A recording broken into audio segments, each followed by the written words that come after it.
Programming is often described as an exercise in lifelong frustration. It's a series of unknowns followed by an aha moment, and that just constantly repeats itself. Because of this, we spend our time dealing with a form of learned helplessness, where we accept annoying things.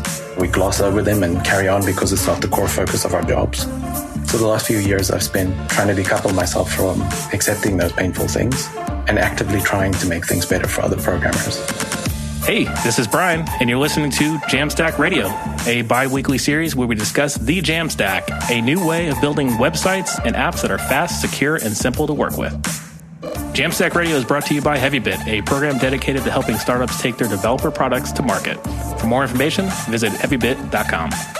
If you're interested in being a guest on the show, or if you'd like to suggest a topic, find us on Twitter at JAMstack Radio. Welcome to another installment of JAMstack Radio. On the line, we got Peter Pistorius. Peter, how you doing? I'm doing really well. How are you doing, Dougie? I am doing perfectly fine. Is it cool that I call you B. Dougie? That's how I know you online? That's how most people know me, okay. Quite honestly. I was actually having a conversation, had my first in-person DevRel professionals drink up a couple of nights ago, and met somebody who knew me only as B. Dougie on the internet and called me Dougie in person. Like, my GitHub handle is Dougie, B. Dougie, so I actually go by that at GitHub as well. So professionally, people only know me as B. Dougie. Perfect. If we could choose our own names. Yeah. I mean, it is possible. I mean, it's one piece of paper away to take it to the courthouse. That's true. I've had the dream to name myself Egon after the person from Ghostbusters. But I think that might be too nerdy, so I'm going to stick with Peter. That's amazing. Wow, we're winning so much about each other in the first 30 seconds. But speaking of about each other, I'd love the listeners to know a little bit more about you if they're not familiar. Who is Peter? How would you describe yourself?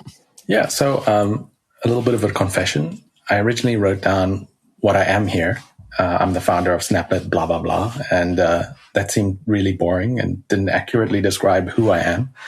So I Googled how to introduce yourself and found some solid advice. So I'm a programmer who loves programming, but programming is often described as an exercise in lifelong frustration. It's a series of unknowns followed by an aha moment, and that just constantly repeats itself. And I think because of this, we spend our time dealing with a form of learned helplessness, where we accept annoying things. We gloss over them and carry on because it's not the core focus of our jobs, which is to write features and fix bugs. So the last few years I've spent trying to decouple myself from accepting those painful things and actively trying to make things better for other programmers. So how I got here? I was born in South Africa. I spent a ton of time on IRC as a teenager, where I got into FreeBSD, and I wanted to become a Berkeley computer wizard. I was not cool in school, as you might be able to tell. Yeah, I mean, I definitely didn't even know what Berkeley I didn't know anything about California growing up. So that's amazing.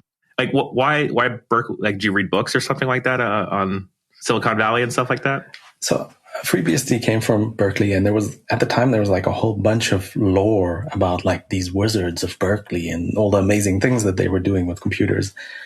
And for me, it was just an interesting culture, and I wanted to be a part of that. But I was super far away, and I just gobbled up as much of Silicon Valley culture as I could through the internet. I never ended up in California.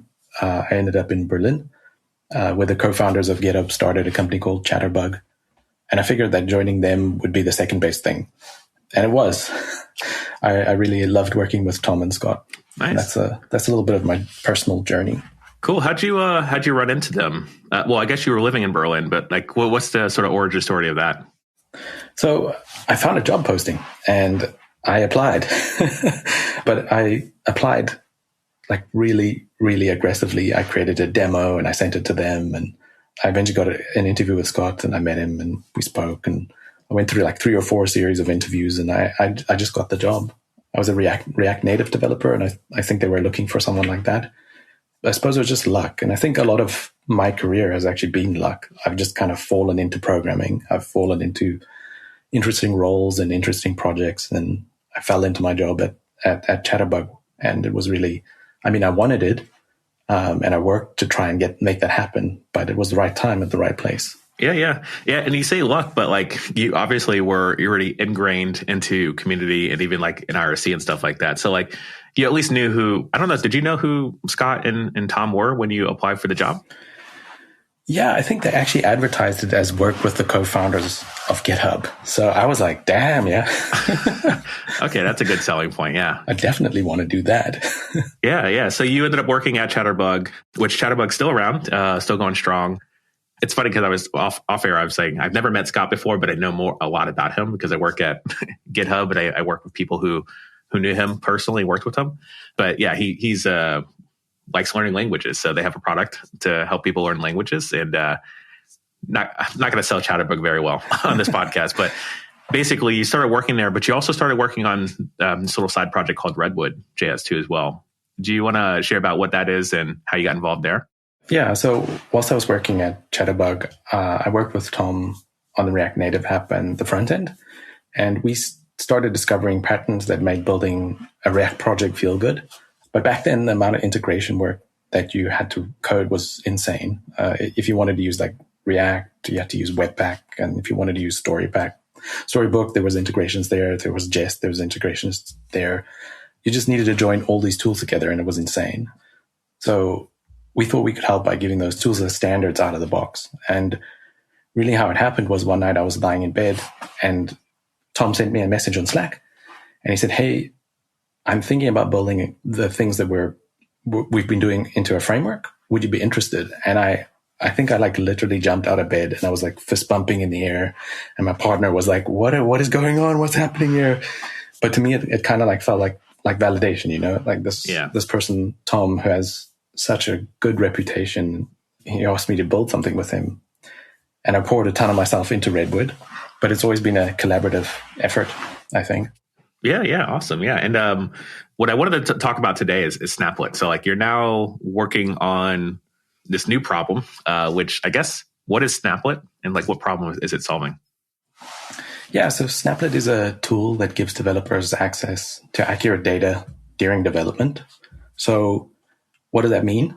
You're a developer and you code against a development database. That's to say the code for the feature that you're currently writing or the bug that you're currently fixing communicates with your development database. The data inside of that database is often not great because it's an inaccurate representation of production. And it probably has a bunch of weird rows and modifications compared to everyone else on your team. So the state, your database, is just inaccurate. This is bad because your code will be shipped to production and run against the production database. But a bunch of your own assumptions whilst you are writing the feature or fixing the bug are just inaccurate. So Snaplet aims to solve that by giving you tools to code against the database that looks like your actual production database, but without the private information. If you think about it, you want to build features or fix bugs and write tests that reflect reality. And creating a seed script isn't part of any of that work. It's just adjacent to the goals that you're trying to achieve as a developer. So I want to take that away and just give you really accurate data that you can code against and just focus on your job. Okay, cool. So like being able to see data and also you mentioned like the representation of like being able to not have private information. Is this like seeding data, but also like a faker type tool built in together? Yeah. So how it works is we connect to your database and we copy the rows out of your database and transform them based on a configuration that you give us. So you'll tell us, as an example, you'll say, we have a users table and there's an email column in the users table. So replace those with fake emails. Yeah. And you can do that for anything. You can do it for like names, first names. And right now we have a DSL. So you use these strings in order to represent how you want us to manipulate your data. But we're going to give you a JavaScript callback so you can actually write functions and have more control of how the data is represented. Yeah. We then copy that data to disk where you can then restore it using our CLI onto your local machine, onto a staging database or a development database in the cloud, or even a container. Okay, cool. And then I guess my question is like, why has no one else thought of this? Like I can't think of any other tool that's like very similar to being able to sort of like take a snapshot of production stuff, update records so that way folks can have access to like real looking data. other than like the Faker libraries, the Sweet tools, like that's the closest I've seen, but that's also open source libraries and not quite the same. So like, I assume you were doing this at Chatterbug first before you jumped over to do this full time? Actually, at Chatterbug, we had, for the longest time, we actually had just a direct dump of production. Yeah. And that's what happens in a lot of companies is you just get this like, they're like, here you go. Here, you can copy down the production dump and don't lose your laptop. Or if you do, make sure your drive is encrypted so that we don't lose this data. Yeah. But I think intuitively, as developers, like we really care about privacy. And then you're carrying around people's private data. You can't show demos of the product or features that might leak that information. And you just don't want that. So eventually we had a script that did transform some of the data, but it did it poorly. And it was a lot of work. Yeah. So that was like really part of the origin of this is like, I want to self-serve my needs as a developer. I want to be able to get access to data when I need it and reset the snapshot or get like a new one every day. Because often what happens is someone else in your organization is taking care of the snapshots of your database. And when they break, no one else has visibility into whether they broke or when they broke or how to fix them. And that person could be on holiday and you need a production dump now and you just can't get it. You have to like nag some person who's in a different time zone and wait for them to come back and be like, hey, can I actually get access to the data I needed now? So I wanted to serve every individual's needs on the team or every programmer's needs on the team so that they can just do it for themselves. Okay, that's amazing too as well. So you're now working at Snaplet. How is it going? Like, is this something that, like, at what point is it the stage of this project right now? So like you're working on this on your own or do you have a team that you're working with? Yeah, we're a team. So right now we're in open beta. We're a team of 8 people, 2 amazing designers and a couple of developers. And right now we have the ability to create snapshots of your database that is hosted in our own infrastructure. But we want to give people the ability to do this on their own machines. So not have to give us access to their production database. I'm very aware that I actually don't want to connect to other people's databases and even see their data in a transformed fashion. Yeah. So we want to make that open to the public. We want to make a lot of it open source. We want to add new methods of transforming your data, the ability to generate data, the ability to subset data, and introduce new ways of handling transformations. So we really want to make this a tool for the community so that developers can manage their own data requirements on their own terms. Okay, cool. So I'm ready to use it today because I had mentioned offline that I was working on a project, and actually, so I'm working on the project open source, and like we have a snapshot of data we've sort of like essentially scraped from GitHub. We also get some real time data as well. So things like it's open source is a project to find your next open source contribution. Sorry, I'm going into pitch mode. And then so we have like a list of usernames and like stars for repos and issues and forks and stuff like that. So like that data exists and we don't store things like emails. So like that's not an issue for us. But the problem is like we have so much data and some data actually hits like GitHub's API publicly sometimes, like things like images.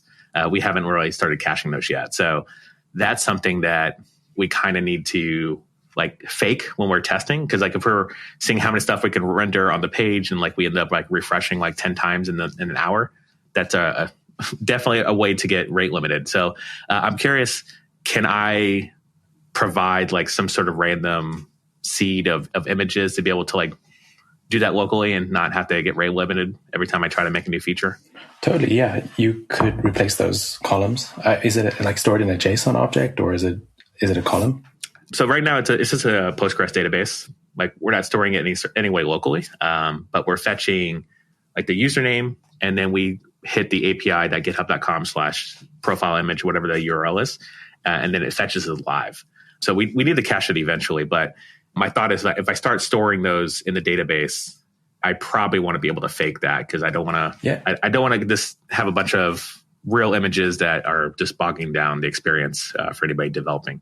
Yeah, so you could create a transformation that replaces that column with some values that you define, either just a static one or a random set of them, and then we'll insert those into the table whilst we're creating the snapshot, and you'll have that fake data to work against. You could even kick out those usernames if you didn't want them, if there were any sensitive issues around that. Yeah, no issues, but I could see how there would be issues if we start getting more intensive data or like actually doing more. We'll eventually get to this point where we'll have way more research and way more logic on how projects work. So I'm curious if as I mentioned, I'm using Superbase. I didn't mention that on air, but I mentioned that before we hit live. So I'm using Superbase. It's a Postgres database. I'm leveraging the Superbase SDK, and I have like Superbase Studio for local instances, but it's still looking at production type data. So today with Snaplet, like how do I start getting snapshots of my current situation today? So your Superbase database, is this hosted locally or is it hosted in Superbase's cloud? So technically it's hosted in Superbase's cloud for production. We do have a version that if someone wanted to get local versions, that they can run a script and then Superbase will work locally. We've had some issues development wise. So like technically today it doesn't work, but in the future, someone should be able to clone the repo or fork the repo, hopefully, if they're going to contribute, and then run a script to get a snapshot of production data locally with Superbase.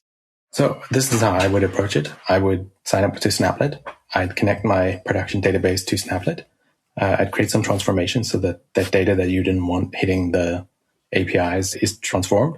And then I'd create a schedule so that I get a snapshot every day or every week or something like that, so that it stays up to date without you having to click a button or something like that. Yeah. So we contribute the Snaplet config to your code base. That means that anyone who forks that also has access to your project, which means that if they had a token or they invited it to your team, they could restore that snapshot either to their local computer, or if they had a Superbase instance in the cloud, like a development instance, they could restore it to there. So you have two options, like use that Docker image that Superbase provides for you and restore to that, or use an instance in the cloud and restore to that. But then you got something you can code against that has accurate data. And like, actually, this is part of my dream, is that open source projects adopt Snaplet and it becomes sort of the de facto way to share data with those people. And when people move from team to team, they are just accepting that Snaplet's going to be part of their stack and part of the way that they think about coding against accurate data. Yeah. I mean, I don't know if you're connected with the Prisma folks, but it's very similar, where it's like almost a given. If I want to do some like ORM type lookups and stuff like that, or even like update my schema. Well, I guess Redwood uses Prisma, so like, you're very familiar with Prisma. But I guess what I'm getting at is like, yeah, I totally get this. This is a great addition to a developer workflow. And then I totally understand too as well. So if I have a Postgres URL, I can point that directly to Snaplet. Snaplet's now, is it giving me back a Postgres URL back so that I can if it's local, I can switch to Snaplet, and when it's production, it could just use the production one? So what it's doing, your development credentials don't change. Your production credentials already point to your production Superbase database. So what Snaplet is doing is taking that copy of the production database, and you're also giving it credentials of where it should restore to. So you're coding against this local database, and Snaplet will put the data into there. So then when you're coding, it has that new refreshed data in it. Just to roll back a little bit, like with Prisma, we actually have a decent integration to Prisma itself, where they bring the structure. You like run Prisma migrate dev, and it creates this table structure. And then there is this opportunity to see data, but Snaplet has a data only mode. So you can type Snaplet restore -- data only, and it won't bring any structure to your local database. It will only insert the data that you've snapshotted. So you can use Prisma and Snaplet together quite well. Okay, excellent. Yeah, that makes a ton of sense too as well. And like, I could see Snaplet being like a plugin or an add-on for Superbase or PlanetScale or another like hosting platform. I guess there's a lot of tools out there. So is this, my question to you now, is this like Postgres specific? Is this like no SQL? Like, we'd actually get that in like those types of details. So right now we're Postgres only. Okay. We're trying to focus on satisfying the needs of Postgres users to begin with. But architecturally speaking, we could support any database. We just don't want to go too wide first. Yep. Turns out databases are complicated internally. There's a lot of weird stuff going on in there that isn't very intuitive when you're starting out fresh. Oh, yeah, for sure. Yeah. I mean, I'm excited about I made a prediction last year about the evolution of developer databases and how to approach it. Because there was a trend that I was seeing of these. So obviously you have like Cockroach, who's like huge. And then you've got Hasura, who's also at this point huge. And then the tools like Prisma. I see tooling in databases the same way we saw the front end tooling just completely change, where you're no longer just uploading HTML files to S3.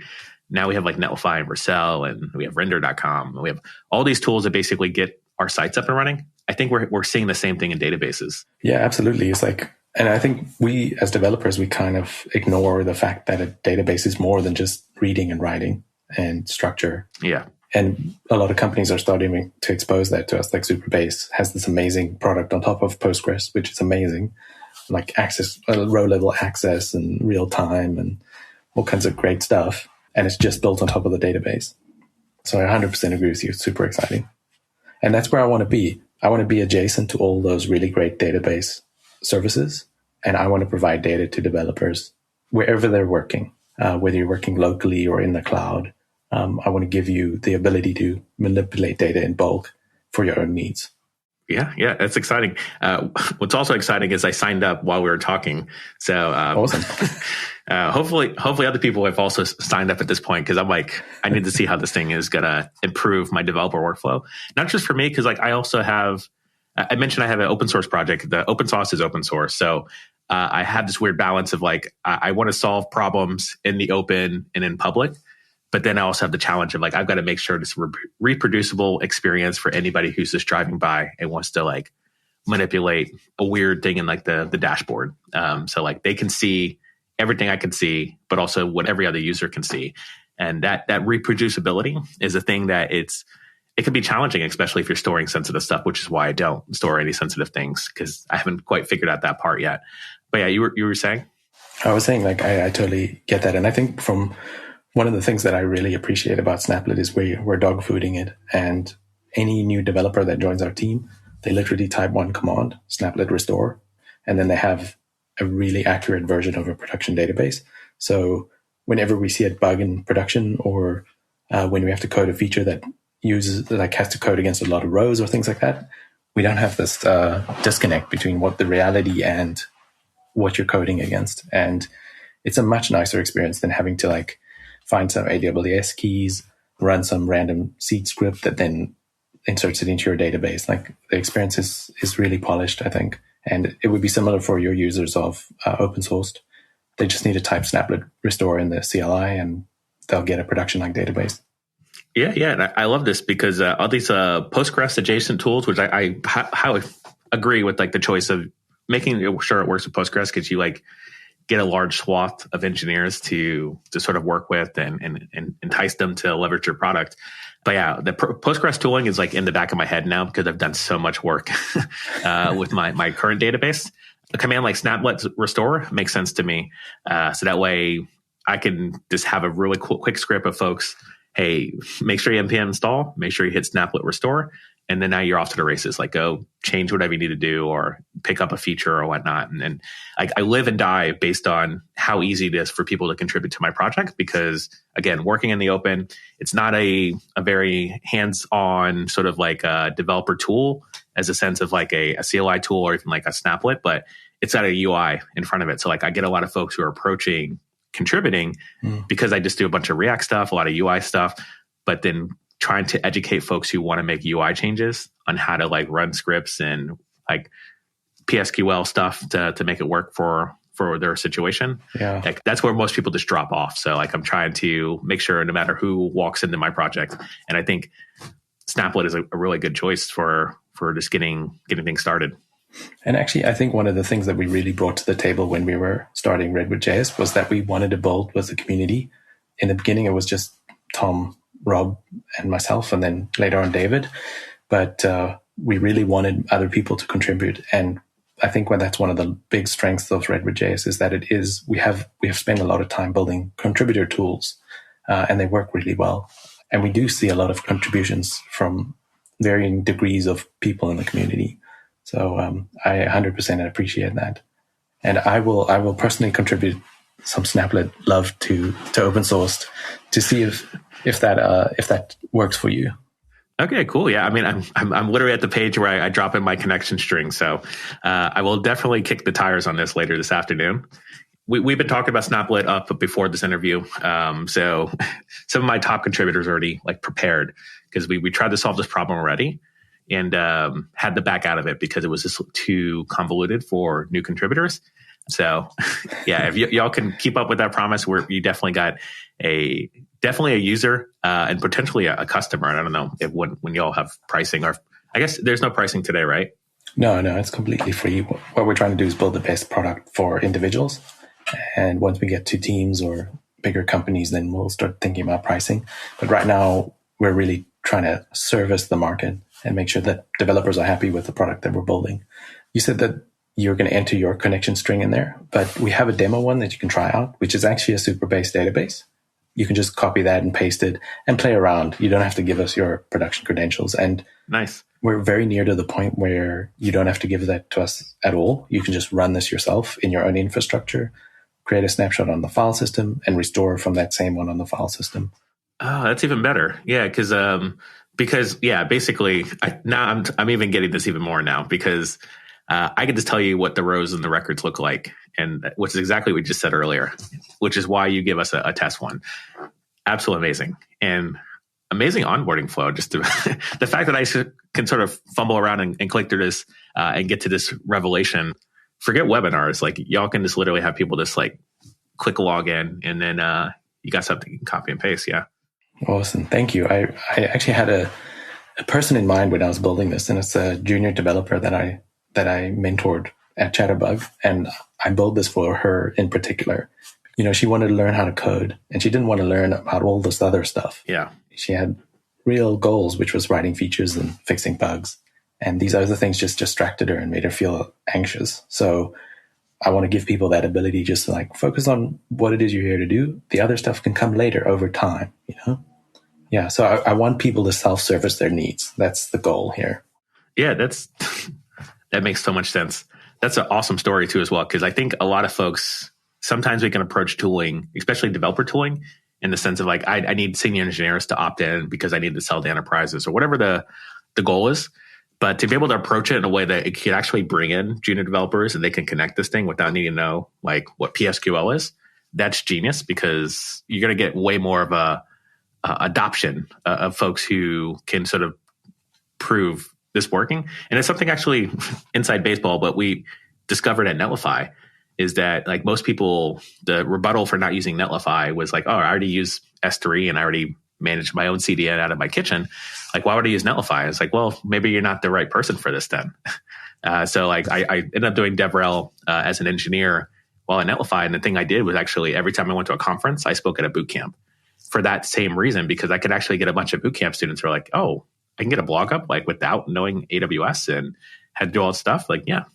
And at the time the industry was like, we were very much knees deep in, no, you need to know DevOps in AWS and be able to manage CSS and React components and stuff like that. And I was like, I don't know if that's where we're heading towards. Yeah, absolutely. I think that you also feel that tension in like larger organizations. If you join a company and there's like these clear distinctions between DevOps and developers, you kind of have to sit and wait for things that is infrastructure. And you're like, hey, I need somewhere to upload some files to, or I need that database dump, or I need to see what's going on in production.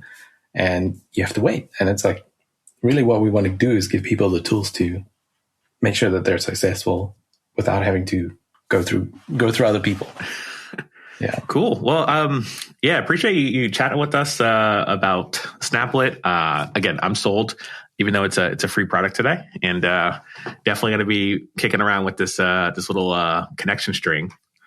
Again, check out Snaplet. And for now, we're going to roll over into picks. So these are jam picks, anything you're jamming on.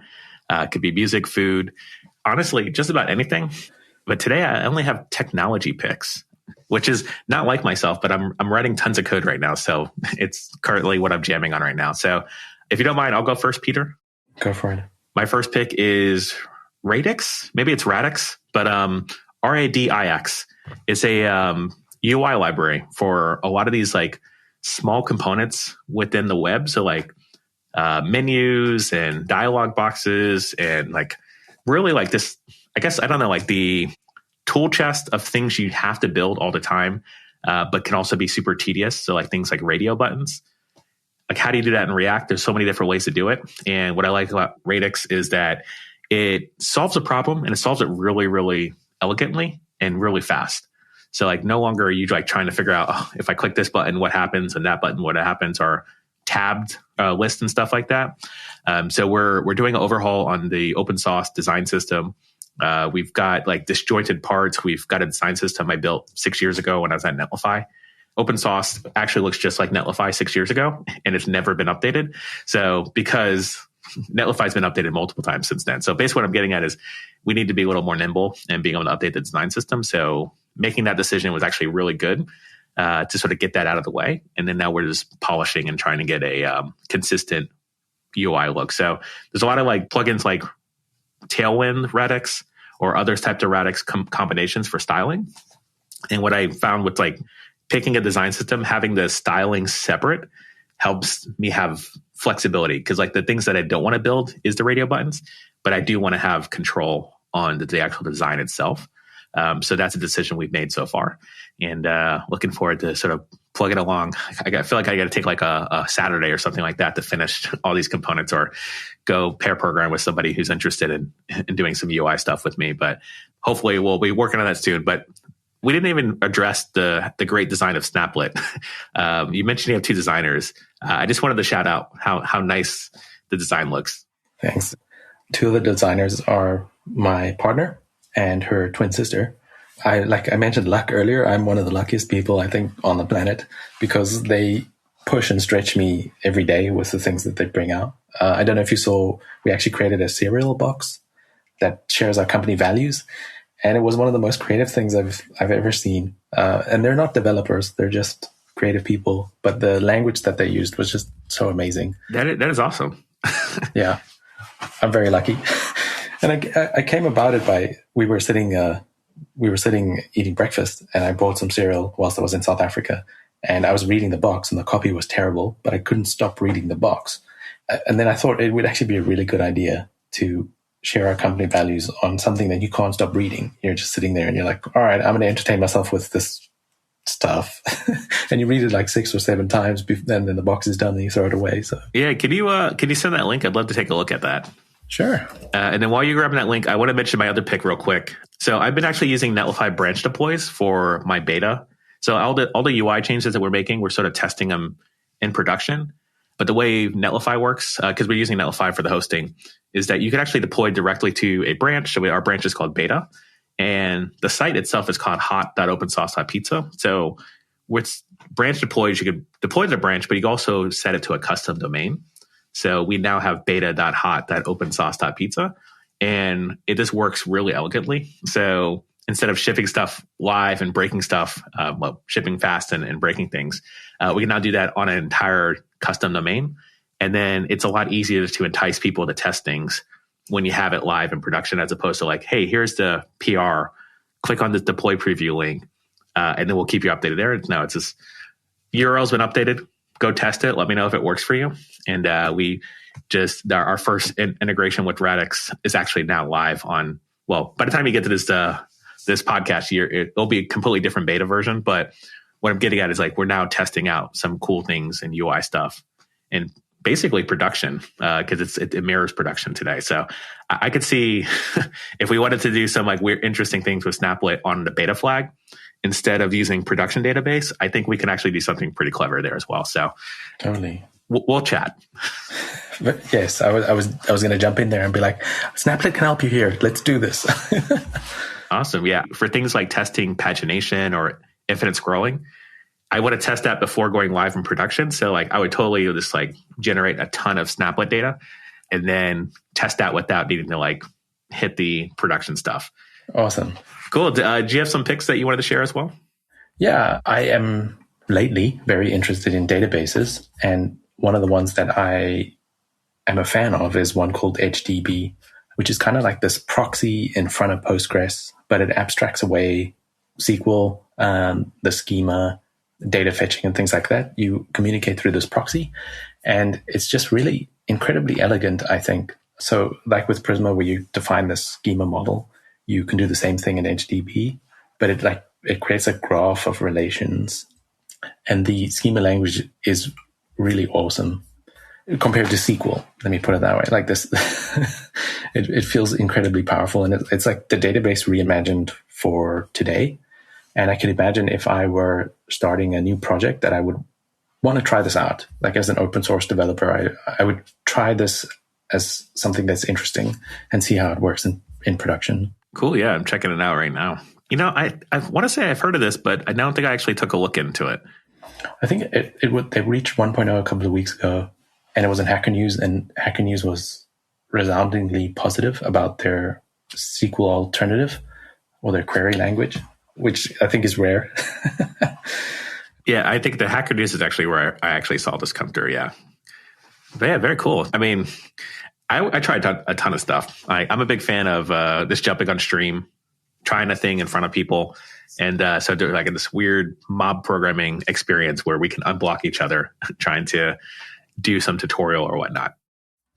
You don't get mob fingers where you literally can't type anymore. That happens to me all the time when I'm demoing or trying to code in front of people. No, I don't know. I don't know if that actually happened to me, but I totally get I do get like brain farts, like lots of brain farts. But that's what I like about having the mob programming experience is being able to have people unblock me and be like, oh yeah, you were going to type this, and I'm like, oh yeah, you're right. Okay, let's keep going. Yeah, it's like collaborative debugging. Everyone needs that sometimes, for sure, unless it's not helpful. So my second pick is an app called Centered, centered.app. And I think one of the things that I really appreciate about being a programmer is that you spend a lot of your time in flow, if you can get there. And Centered is an app that helps you get to flow using kind of like three mechanisms. The one is a Pomodoro timer, which is like a 25-minute timer and a 5-minute break. The other is it plays music in your ear. And the third part is that I guess it's 4 parts. The third part is that it puts you into a collaborative experience with other people who are trying to get into flow, and you can kind of see them doing their work. Like you can share your camera and show your face. You don't have to do that. I think that's a little weird, but other people do. And you're like, okay, there are other people working in the world. I'm joining them. And the fourth part is you create a list of things that you should do. And every task is 25 minutes. So you can like break up your work into steps. And it's sort of like a formulaic way of getting into flow. Now that I'm a founder, I don't think I ever get into flow because I'm pulled into a million directions. But when I want to think for an extended period of time, I use Centered, and I really like it. Yeah, nice. For sure. I've actually seen Centered around the Twitterverse. I haven't actually checked it out, but I know the creator founder, Eric, from Twitter as well. He has a very fun Twitter account to follow too as well. Yeah. And the last one that I really have fallen in love with is an app called warp.dev. It's a terminal that's written in Rust, and it sort of supercharges your development abilities. So your terminal is like usually there's this long stream of output and input, but it isn't really structured. So it's difficult to figure out what you were trying to do or when there's so much text on your screen. And Warp kind of segments your commands into these blocks, and it gives you a neat like way to input things. And it just feels like the terminal reimagined for today, and it's fast. Yeah, I did actually use this very recently as well. They're actually hiring right now, so folks definitely reach out to Warp if you want a job. But yeah, I really enjoyed the experience. I actually have it on my sort of focused development machine. So like I'm talking to you on my work machine, but then I have a development machine, and I've actually used it a couple of times. It's pretty nice. I saw you unbox the M1 the other day. Yeah. Is that your dev machine? No, that's my work machine. I still use a 2017 MacBook Pro. Okay. It's like 6 months before the Touch Bar. So it's like the last one they put out. Does it have the good keyboard or the bad keyboard? It's the good keyboard. Okay. Yeah. So it's the last model with the good keyboard. Actually, I actually owe Apple for helping me come up with Snaplet, because what happened was I gave my really powerful laptop back to Chatterbug when I stopped working there, and I went back to my 2015 MacBook Pro, the one that had the good keyboard, and I didn't want to buy a new one because the keyboards were so terrible. But that computer was super slow, so I was kind of I was coding locally, and I was like, nah, I need to code in the cloud because this thing's too slow. And then I would boot up a new VM every time I wanted to create a new PR, but I didn't have a database, but I had this production database. So I was like, how am I going to get this data onto this local dev machine? And then I started tinkering with that, like you were doing for open source. And I was like, if this is a problem for me and it's a lot of work, I can just imagine how I can make this good for other people too. So thank you, Apple, for those terrible keyboards. Yeah, for sure. And I have a slew of content around setting up a new dev machine because it's been 4 years since I had to do that. Wow. And there's all these like new things that are out there like Warp and Fig. And so I've been trying to try a bunch of stuff as I'm like building the best dev environment. So it's been a while since I've had, because I'm a Vim user and like I've never got out of Bash. So like I've been just out of inertia, never try anything new. And now I'm like trying everything. Yeah. Are you using VS Code? I am using VS Code because like now I'm at the point where all the sort of TypeScript type ahead stuff and everything else is I'm stuck. So and there are a couple of Vim based IDEs that are built on top of like VS Code stuff.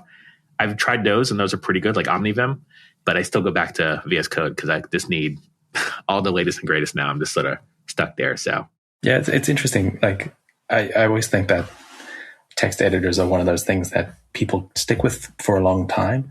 But in my career, I've seen like 3 or 4 industry shifts to like different ones. Yeah. And VS Code is the latest one. And I'm wondering if there will be another one. Who knows? I mean, if things like Warp Dev are like changing the way we look at the terminal, I think there's opportunity for new stuff. But yeah, I think it's just how willing are you able to shift? And that's my problem is like I shift development changes very rarely. Like if I know something's working or like if I have a setup or a dot file that works, I'm not changing it because I need inertia. Like I just need to jump in, make a change, which is why I go through so much design system work because I want to be able to have stuff I can pull off the shelf and just throw on the page. Totally.